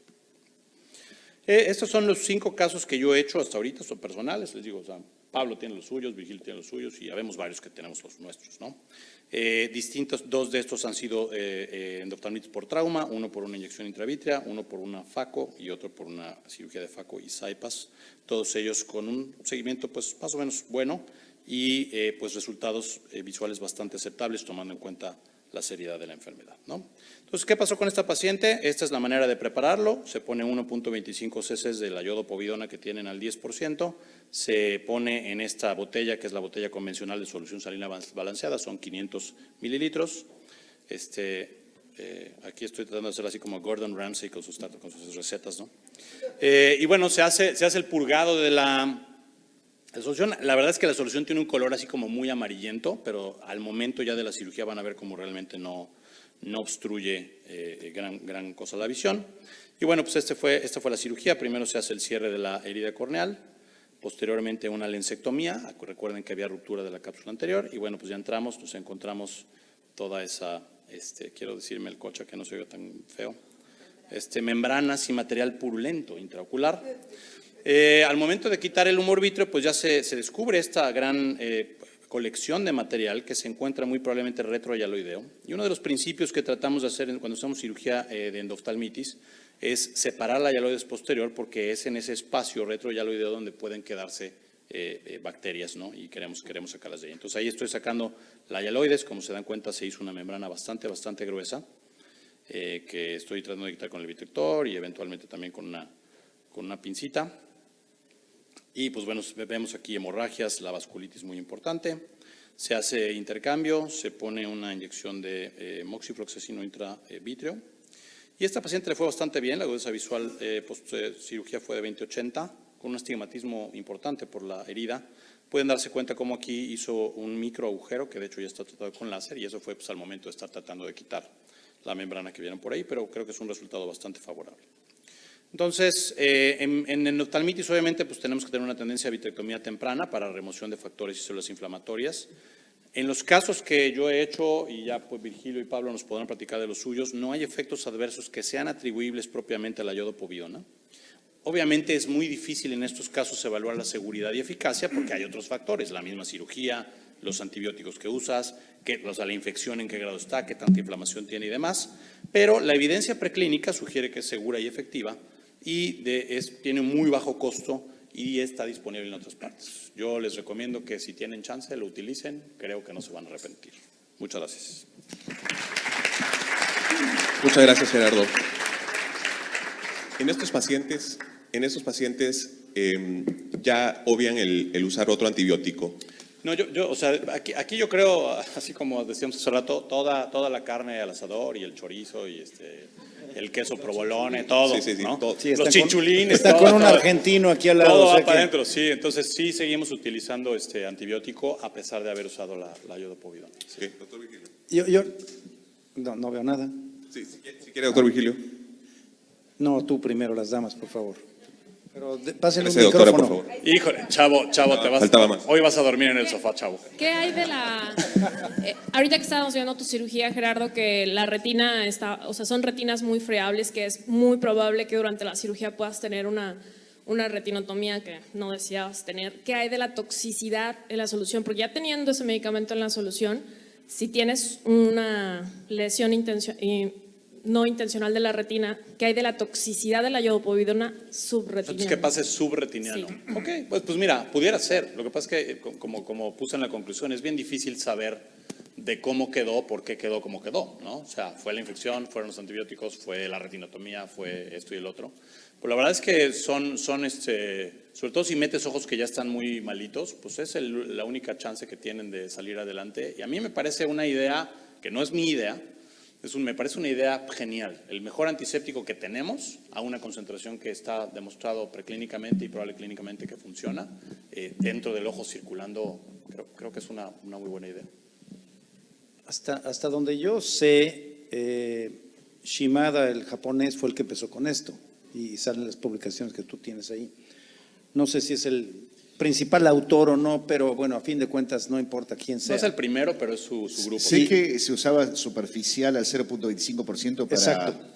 Que yo es lo que hago en cualquier vitrectomía, pongo isodine encima, diluido a la concentración que se me antoja, porque como ya Jerry nos enseñó, realmente es bien importante que tengas algo de iodopovidona en el campo operatorio, entonces es lo que yo siempre hago. Pero bueno, en este tema yo creo que es súper importante que Jerry, por cierto, presentó este trabajo en el Vail Vitrectomy Meeting.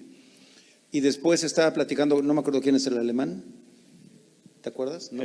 Michael Koss. Michael Koss, exacto. Sí, que le estaba diciendo, y yo me metí a la plática, ¿por qué no hacer esto en todas las vitrectomías? Y es más, él decía en las cirugías de catarata también. Sí, o sea, en todos los casos que entras al ojo, ¿por qué no pones esto? No es tóxico, no pasa nada.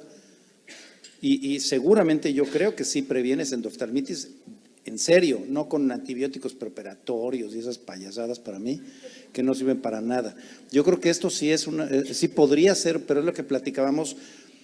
Tendríamos que hacer un estudio enorme para ver realmente si esto sirve o no, porque afortunadamente la endoftalmitis es tan baja que tienes que tener un número enorme para poder comprobar si sirve o no sirve, ¿no? Correcto.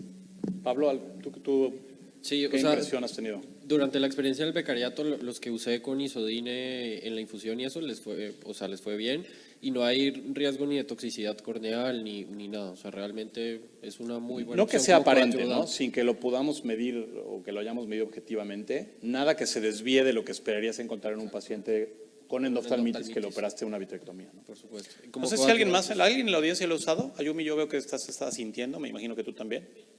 ¿Alguna? Gracias. Es una maravilla, pero además hay que recordar que no hay forma de volverse alérgico a la iodopovidona. Entonces, nada mejor que algo que es parte de nuestras células, de nuestros mecanismos de entrega de hormonas en el cuerpo. Entonces, creo que más que alejarnos del propósito de evitar endoftalmitis es evitar resistencias bacterianas. Siempre que utilizamos antibióticos, siempre vamos a segmentar las bacterias que queremos que sobrevivan y las que no, y las que van a sobrevivir van a ser las peores. Entonces, con esto nos deshacemos de absolutamente todo. Ayumi, acabas de tocar un punto bien importante. No hay alergia a la iodopovidona. Entonces, ¿por qué la gente dice que es alérgico al yodo? Porque también dicen que son alérgicos a la penicilina. Porque Pero les encanta ser el alérgicos. jefe de retina actual dice que es alérgico a la penicilina, del servicio de retina. Hans dice que es alérgico a la penicilina. Pero hay mucho mito. Yo también oí de Harry Flynn lo que tú estás diciendo. A los medios de contraste, que es otro rollo. Es que son diferentes y la Exacto. gente cree que todo yodo es medio de contraste. Es que eso como es si bien fuera el importante. Yo baño. lo que digo, no puedes ser alérgico a un elemento de la tabla periódica. ya. Exactamente. Soy alérgica al Sí carbono. puedes. Párale de… Pero de veras, Harry Flynn, alguna vez yo lo oí de Vasco Palmer, dijo eso, que no puede ser alérgico a la iodopovidona. Muy bien. Pues ya nos presentarán sus resultados en unos años Quería más hacer adelante. un comentario rapidísimo. Sí. Ahorita que estoy viendo muchos casos virales, ¿tendría sentido hacer esto? Porque a fin de cuentas son intracelulares. Entonces… No lo sé, yo creo que tendría que haber un estudio Nos lo muy bien quedamos de diseñado. tarea y- para el próximo, en 2 años. Muy bien, no falla. Jerry, muchas gracias. Vamos a darle la bienvenida al doctor Pablo Vaquero con el último caso clínico.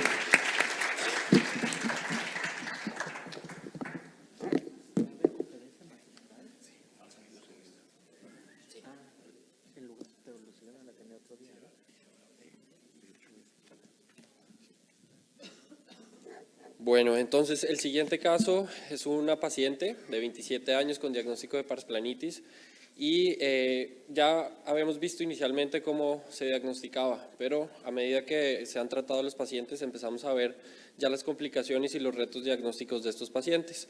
Fue tratada desde los 6 años con metotrexate, esteroides tópicos perioculares, fue llevada a cirugía de faco, lío, válvula y iridectomía en el 2005 a los 11 años de edad. Y lo que está reportado en el expediente es una agudeza visual mejor corregida de 20/40 en el ojo derecho y en el ojo izquierdo igual cirugía y agudeza visual mejor corregida del ojo izquierdo de 20/150. Y estas son las características clínicas que tenía el ojo derecho e izquierdo: movimiento de manos, hipertensa, ocular, tratada con dorsolamida timolol. Y lo que vemos es en el ojo derecho la subluxación del lente intraocular, la presencia de válvula de Amet en meridiano de las 11 y esa lesión blanquecina que correspondía a membrana ciclítica. Y en el ojo izquierdo igual, sínequias posteriores, iridectomía, válvula a la 1, entre las 12 y la 1 y la membrana ciclítica que probablemente había envuelto todo el lente intraocular. Y en este momento pues me hice la pregunta, ¿operar o no operar? Una paciente de 27 años, creo que había que darle la oportunidad. Y ahora iniciar ojo derecho u ojo izquierdo. Y qué hacer con la membrana ciclítica, qué hacer con el tubo de la válvula. Y sabemos que hay nomogramas para pacientes, o sea, usualmente que tienen patologías, con FIBER, ROP, a qué distancia poner los trócares. Y definitivamente la faquia era la primera opción y una rehabilitación con lente de contacto. El ojo derecho, la VM tenía anillo de Sommering, una membrana ciclítica que iba de meridiano más o menos de las 4 hasta las 9 y con una extensión anteroposterior de 3.84 milímetros, que sin embargo si vemos clínicamente se extendía mucho más anterior. Y aún así decidí meter la cirugía, entonces hago la disección o la liberación con viscoelástico. Afortunadamente el lente estaba subluxado y vamos a ver que fue bastante fácil retirarlo, ahí con una serrata lo luxo a cámara anterior y nada, ahí fue, no hubo afortunadamente ninguna complicación. Pero entonces ahí quedaba el interrogante, ¿qué hacer con la membrana ciclítica? El lente intraocular lo saqué con técnica de Pacman para tratar de evitar cualquier daño endotelial o cualquier otra afectación. Pongo los trócares y acá, pues dentro de las consideraciones importantes es la membrana ciclítica y el tubo valvular, entonces había que evitarlos. Son cirugías que operamos bastante incómodos porque la infusión va superior y los trócares van lo más superior que se puedan, evitando tanto la válvula como la membrana ciclítica. Pongo un mantenedor de cámara anterior, la infusión o el trócar superior y ahí lo único que hago es liberar el eje. Esa membrana ciclítica no la quería tocar por nada del mundo. Acuérdense que es un complejo de tejido fibroso que compromete cuerpo ciliar, compromete retina, vítreo y la cápsula posterior del cristalino. Ahí pongo el otro trócar evitando el tubo valvular, hago vitrectomía. Ahí lo que vamos a ver en la periferia y lo que les quería enseñar es que tiene una extensión un poco mayor a lo que se reporta en VM. Ahí la presencia de vasos sanguíneos y una lesión blanquecina.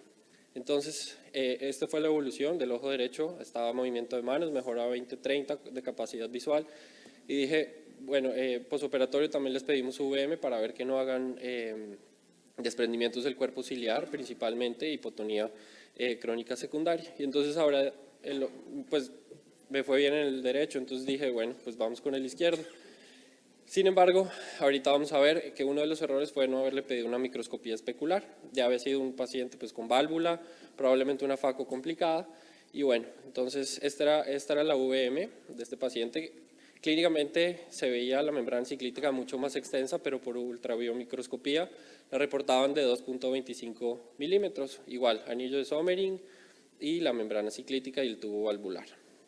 Entonces, en este caso, puse el trócar superior sin abrir la infusión. Liberar toda esa zona fue bastante complicado porque era pues, una zona de fibrosis y adherencia, que era la membrana ciclítica que había envuelto todo el lente intraocular. Y lo que vemos acá, tratando de liberar, ahí esa es la membrana ciclítica, cómo envolvió el lente intraocular, tanto la parte anterior como posterior. Y ahí saco el lente igual con técnica de Pacman. Y vemos ahí que con el vitrector es tejido fibroso realmente. Entonces con unas tijeras de retina corto la membrana ciclítica únicamente para liberar el eje visual, ya que en la parte inferior, no sé si alcanzan a ver, pero todo estaba lleno de vasos. Entonces hay que evitar traccionar la membrana ciclítica y únicamente liberar el eje visual para pues, rehabilitación visual. Y ahí es la zona donde vemos la extensión que tenía la membrana ciclítica y que se puede ver de forma transoperatoria. Este es el posoperatorio. Su capacidad visual fue de 20-100, pero la córnea pues, presentó edema estromal que ahí se ha mantenido y pues hasta ahí va. Igual, VM pre y post sin desprendimiento de cuerpo ciliar. Y nada más mencionarles que pues, es un reto quirúrgico. Siempre en estos pacientes hago una planeación quirúrgica pues, mental para saber dónde voy a poner los trócares y cómo va a ser el mejor abordaje de los pacientes. Así como me lo han enseñado, la faquia no es nada grave. Entonces estos pacientes, definitivamente la rehabilitación con lente de contacto es muy importante. Los trócares los pongo con retroiluminación y siempre se deben evitar las membranas ciclíticas por todas las complicaciones que estas puedan traer. Únicamente se debe liberar el eje visual cuando hay membranas ciclíticas tan extensas y obviamente debemos evitar llegar a tener este tipo de complicaciones. El mejor seguimiento, como lo decía la doctora Concha, en las membranas ciclíticas es con VM. No se debe quitar por completo, ya siempre pues, dan ganas de quitar todo ese complejo de membrana ciclítica, pero realmente es todo un complejo fibroso que puede traer complicaciones más adelante. Y bueno, pues estamos ahora viendo los pacientes con pars planitis y toda la evolución que han tenido y pues las complicaciones que puedan llegar a tener más adelante. Muchas gracias. Muchas gracias, Pablo. Brevemente, si alguno de los panelistas quiere opinar, Virgilio. Sí. Yo 2 puntos nada más breves, porque ya es tarde y falta la conferencia de luz, ¿no? Y se van a dormir. Entonces, rápido, nada más 2 puntos. En estos casos es bien importante, así como lo hace Pablo, que estaba viendo la introducción de los trócares. A mí en un paciente normal me gusta ir muy tangencial, valvular. No, aquí es directo. porque lo que no quieres es meterte dentro de la membrana y todavía traccionarla más adentro. Entonces, lo más hacia el centro del ojo es mejor. Y la segunda es eso, no hay que pelearse con estas membranas ciclíticas, con cualquier vitrector, con cualquier velocidad, con cualquier maravilla que hoy tenemos de vitrector. Acaba uno haciendo lo que tú hiciste, que es pedacitos, cortando la membrana ciclítica, porque es la mejor forma de hacerlo, ¿no? Y yo lo mismo. Las membranas ciclíticas crecen de los bancos de nieve que se forman principalmente inferiores, entonces casi siempre van de meridiano en las 6 hacia arriba, por lo cual en estos casos siempre los trócares van arriba y las membranas no se tocan. La membrana crece y va abrazando todo al cuerpo ciliar, procesos ciliares, y cualquier tracción que tengan, tenemos pacientes que llegan con desprendimientos de cuerpo ciliar, hipotensiones crónicas que no los sacamos. Entonces, relajar lo más que se pueda la membrana para que regrese y no se tocan. Es tejido fibroglial, entonces se contrae de forma muy interesante. Nada más, en adición a lo que han dicho, que estoy totalmente de acuerdo, si va a ser un ojo como este que es unicameral, puedes dejar la infusión en la cámara anterior y hacer la cirugía y así tienes un orificio menos. Que como dice Pati, o sea, si entras y hay una membrana ciclítica, la simple tracción de la inserción del trócar puede hacer que tengas un despegamiento de cuerpo ciliar y hipotensión crónica, y son ojos que se van al sur, ¿no? Pues muy bien, muchas gracias. Vamos a darle un aplauso a los panelistas que nos han acompañado y a todos los ponentes. Muchas gracias.